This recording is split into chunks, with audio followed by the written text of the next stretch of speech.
With Mr. Wilson, Felix Wilson, former principal of the Dominica Grammar School. Mr. Wilson, good day. Good day. So, I know you're part of the Olympic Committee, or you're the president of the Olympics Committee. You also spend a lot of time into sports back in the days. So tell us about your times in sports. Well, okay. I have been involved, not only participant in sports, but more so administering sports, because I have been involved in education too, so I like developing young people, and that is what we should be doing as administrators and coaches and officials, etc., helping to develop young people using sports as the vehicle. So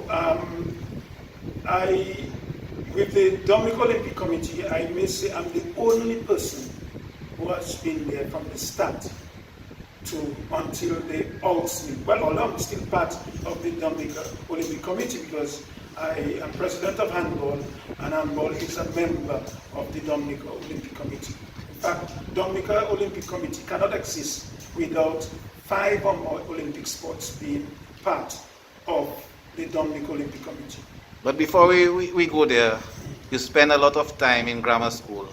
Yes, and you were telling us a little of grammar academics. Yes.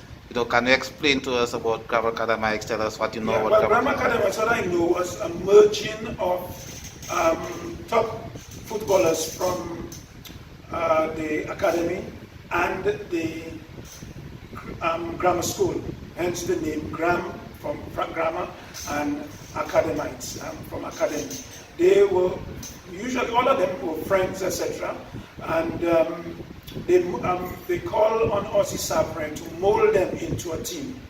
Okay, Ozzy Sabrin is a dear friend of mine, and he has contributed immensely to sports in Dominica. In fact, I should quickly say that Ozzy Sabrin and myself formed the Dominica Amateur Athletic Association in 1983. When when we got together, Stephen Ager and Julius Luis approached us in December of 82, sorry. I just returned from England in October, and they asked us to organize to form D3As, Dominica Amateur Athletic Association. We got that moving by January, and our first president was Ozzy Sabra. I was vice president, and Duncan Stowe as secretary. So, Mr. Wilson, it's looking like you have a strong history of the past. So, I think I understand grammar academics beat Harlem back in the days. Yes, I mean, they were molded in such a team that they were forced to be reckoned with. Okay, and that was in the time of top players on both Harlem. I think Guinea's Blue Stars was around with Rowe, etc., and this people. Rowe played for Kensborough, sorry. But Earl came after Rowe. Earl White, yes. And I should tell you, I did coach Guinea's Blue Stars for a period of time. A lot of people... Hosea can confirm that. That is the brother of the goalkeeper of Dominica then, who died. And their brother Steve, Mickey, all these others there. They still remember me and call me coach. Some people are saying you were a hard coach back in the days. I know. The thing is that I always wanted people to be serious. Always wanted people to take the sport seriously. It's not just to win, but to play well. Okay, to be disciplined, because that's what one of the lessons that sports teaches you, to be a disciplined person. Come to practice. Don't just show up for a match or just show up for a sweat and think that you will be part of a team. I like team sports because that is what helps build each other, etc. Yes. I think we need that. I think we need that today. Well, a lot of it has disappeared. I mean, I hardly go to see a football match except when the national team plays. And they play a little better now than before. Because you just lost the spirit of coming to see persons who are not disciplined. Like in Portsmouth, my hometown, they mash up a goal post. What does the goal post have to do with? But how you think that can be improved? Because we still cannot stay at home. We must support the local. It can be improved with good administrators of sport, people who are interested in development, not people who are doing it. And all my years of 33 years with the Olympic Committee, I never got paid or got a salary. I think now they used to give the secretary $6,000 a month for doing what one asked. And that is it. I did it out of love for the game, etc. But we need good administrators, and particularly the cornerstone is good coaches. So tell us about your time spent in the Olympic Committee as the president. Well, I spent a longer time as vice president. As the first vice president, in fact, the first president of the D.O.C. was a Mr. Francis Jupini. He was then retired as manager of Barclays Bank. But would you believe it? Mr. Jupini, who was nominated by Mr. Anthony Agar, never held a meeting for an entire year. He never showed up for a meeting. So that was left on my shoulders, organizing the Dominican Olympic Committee. We were novices, we didn't know what we had to be doing, etc. And then came along F.O.C. Harris, a former jurist, top jurist. I think Harris owns the hotel in close to FICB, what was formerly Barclays Bank. What is the name of that hotel? Certain place. His wife owns that, etc. But more importantly, he attempted to write the first constitution for the Dominican Olympic Committee. But we were not members of the IOC then. That was in 1987, 88.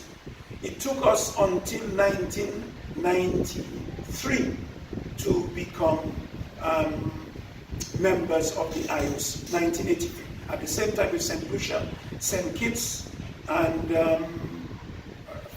St. Lucia, St. Kitts, Dominica, and St. Vincent. I think Grenada was already on the IOC.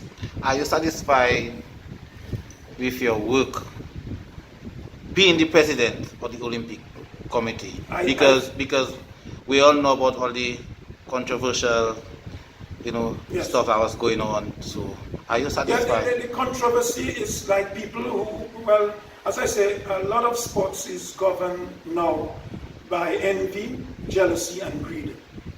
Everything the Dominican Olympic Committee has, I was responsible for setting it. Okay? That means over the years, okay, they guiding it through 2 or so constitutions, establishing a good rapport with the IOC and Olympic Solidarity, that is part of IOC that finances. I have very strong friends. I form liaison with every president in the Caribbean and even further afield in the Americas, etc. And with that, we were getting much assistance. We went through all kinds of tribulations. I was out of the Olympic Committee for 8 years when Roseanne Pringle took over, which I wouldn't describe as a coup, because I co-opted Roseanne Pringle into the Olympic Committee, and with others, they conspired to get rid of me. So for 8 years, I was in the dojo. But in terms of policy setting, no one has set more policies for the management of the Dominican Olympic Committee. And to date, no one has exploited the most programs. For example, there are programs to train national federations or associations with administration. I ran 3 courses of that. I think 2009, 2013, and 2015, using our local talent to do so. Top lawyers, even had Mr. Curtis Tom looking at insurance for players, not all Olympic sport players. I targeted football as one of those, where we should have some insurance. I even had Tony Astafan as a lawyer, Alec Lawrence, Ozzy Savre as a former administrator, and several other persons to use the manual, a very compact and concise manual produced by the D.O.C. to help train administrators. Some people did the course probably 3 times. But what you always had was the presidents of those national associations were always shying away from coming. So every time you train, you have different people, and as to how they're impacting their national association, Lord only knows. So what do you think of the interest set by the president of the other associations? The interest, there are some sound persons. I could tell you that one of the better fellows I have interacted with are persons like Albert Loblack for volleyball. We had from basketball, in a short period, 4-year period, was Jerry Williams' son, because Jerry Williams got some training from Antigua, where he was involved in sports in Antigua. He's a very sound person, and there are a few others who can manage sports well and have a good sense of development.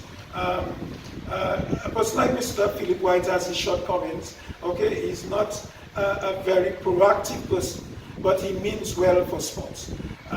So what about the finance we get from Olympics? The finance, we get a lot of finance from the Olympic Solidarity. That's the financial arm of IOC. Yes. A lot. It depends on programs. For example, national associations are entitled to $120,000 each year. You just have to write for it. National associations. National associations. So you're talking about the cricket association, basketball association? Cricket is not an Olympic sport. Okay. All Olympic sports that are Olympic members sports of the Dominic Olympic Committee, you can write up for $120,000 to support national association every year. Programs every year. That's interesting. That is separate from the monies that are sent for the administration of the office of the D.O.C. Then you have monies that you can tap for coaching courses for each national association. So you get experienced expert coach from overseas to come and train. We did several of them with football association.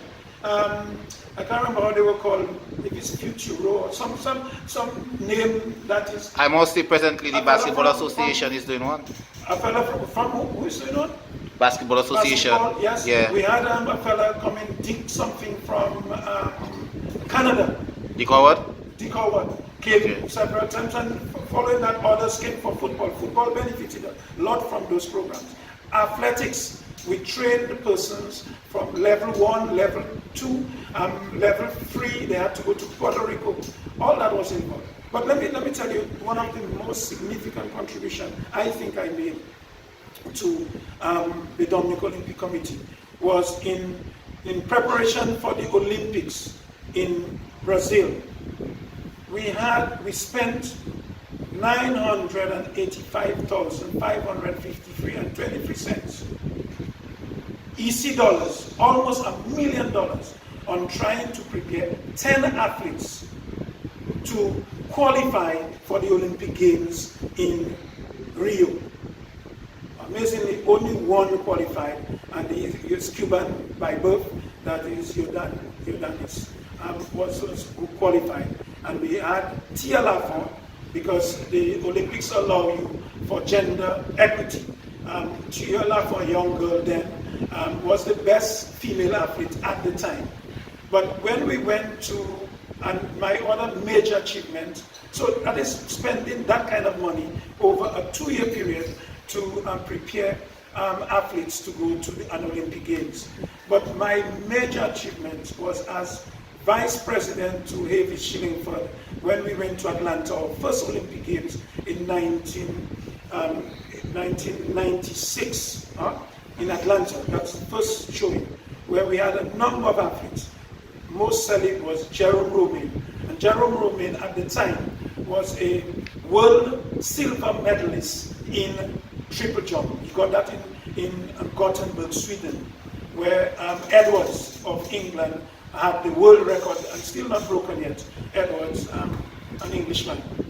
And unfortunately, Jerome got injured just before, after attending a meeting either Bermuda or Bahamas. He got injured and couldn't jump.